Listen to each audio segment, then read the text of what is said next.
Hello friends, my name is Aman Bagaria. Today I am going to discuss the basic fundamentals of laser and what is meant by laser. Uh, Laser is an acronym of light amplification by stimulated emission of radiation. Laser devices are such devices which generate or amplify an intense beam of radiation at frequencies in many parts of the spectrum, which are infrared, visible, ultraviolet of the electromagnetic spectrum. There are many examples of laser such that helium neon laser, CO2 laser, UV laser, etc.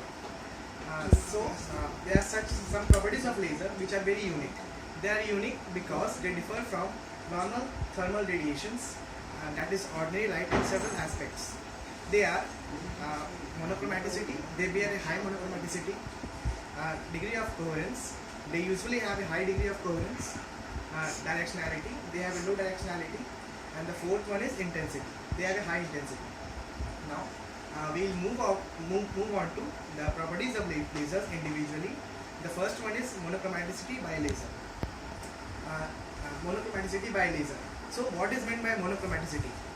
If a light coming from a source has a single frequency, so if the light coming from a source has a single frequency, it will also have a single wavelength. Now the light is said to be monochromatic when it has a single frequency or a wavelength. Now, in practice, or in reality, it is impossible to create a light with a single frequency or a single wavelength. So as we have discussed, the laser should have a single frequency. It's not possible because for light to be total monochromatic, that is, to bear a high frequency or a single frequency, it should have a very low spectral width. Now we have a new terminology here. What is spectral width? A spectral width is a synonym for line width or bandwidth. Now what is bandwidth? See, if we consider a light source, light coming out of a source, it will have a band of frequencies. Now let me show you.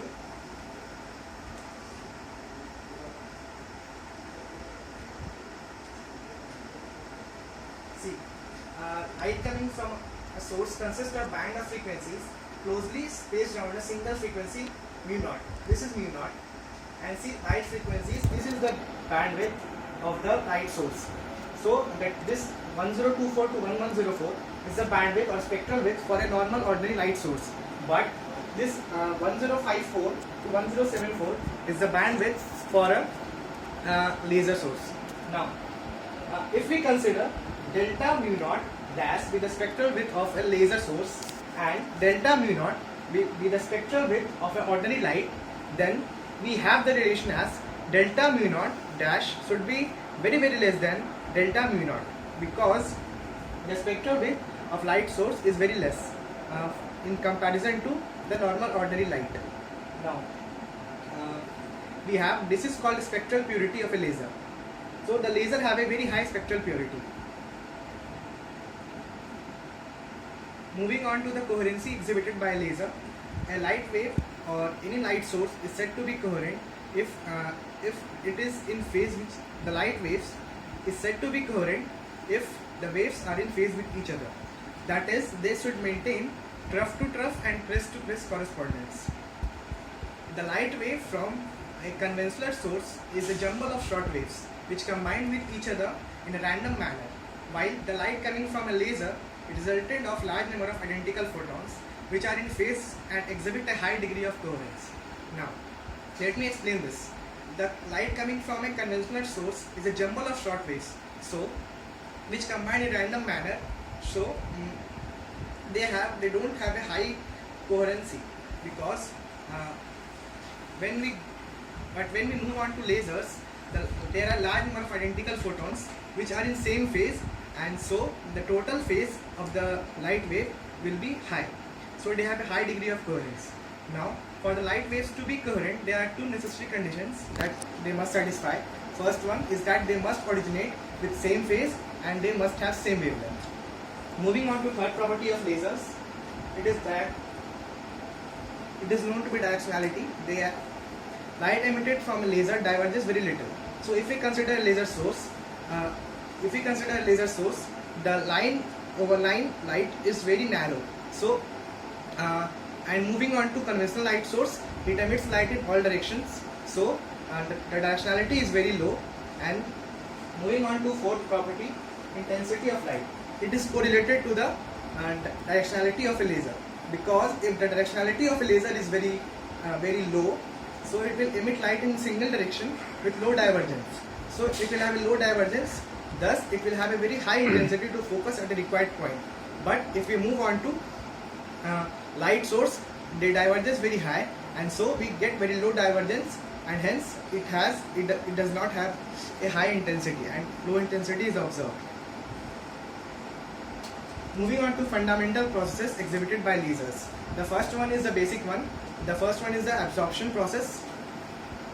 When atom in energy state E1 absorbs an incident photon and makes a transition to the excited state E2, the transition is called as induced or stimulated absorption, or simply absorption. That is, consider a energy state E1 and E2, and we consider a photon h nu, where nu is the frequency of the photon, is such that h nu is equals to E2 minus E1. There some electrons are there in E1 state and some are in E2 state.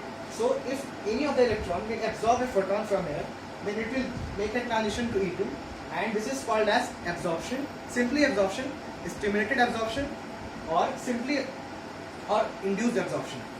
Now moving on to second process, it is spontaneous emission. Now going definition wise, we have an excited atom can stay at excited level for an average lifetime of 10 to the power minus 8 seconds. If this atom is not stimulated by any other agent during its short lifetime, the excited atom undergoes a transition to the lower level on its own. That is, consider this is correlated to absorption. So suppose that any atom has gone to E2 state by a transition.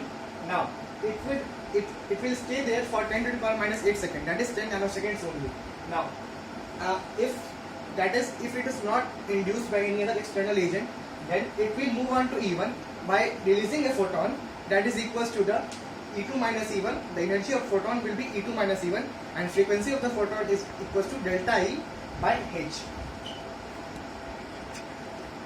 Moving on to the last and very important process, that is spontaneous emission. Suppose an atom is initially found in level 2 and that an EM wave of frequency mu is equals to mu naught is incident on the material. Now, the atom is initially at level 2 and an EM wave of frequency is incident on it, mu naught, such that the wave have the same frequency, and there is a finite probability that an atom will suffer and forcing force to undergo a transition from 2 to 1, such that the atom is initially at level 2. Now, if we try to force the atom to return to level 1 with another photon incident on it, then in case we have two photons from the system such that both are in phase and the frequency of the photon is equals to delta E by H. See, this is the basic diagram. The process of emission of photons by excited atoms through a forced transition. This is the atoms. Here are also atoms E1 and E2. Now, if we force give an photon, then it will excite an atom forcibly, and it will return to ground state, releasing two photons, which are in same frequency and same phase. Thank you, my friends. This is all about lasers. Thank you so much.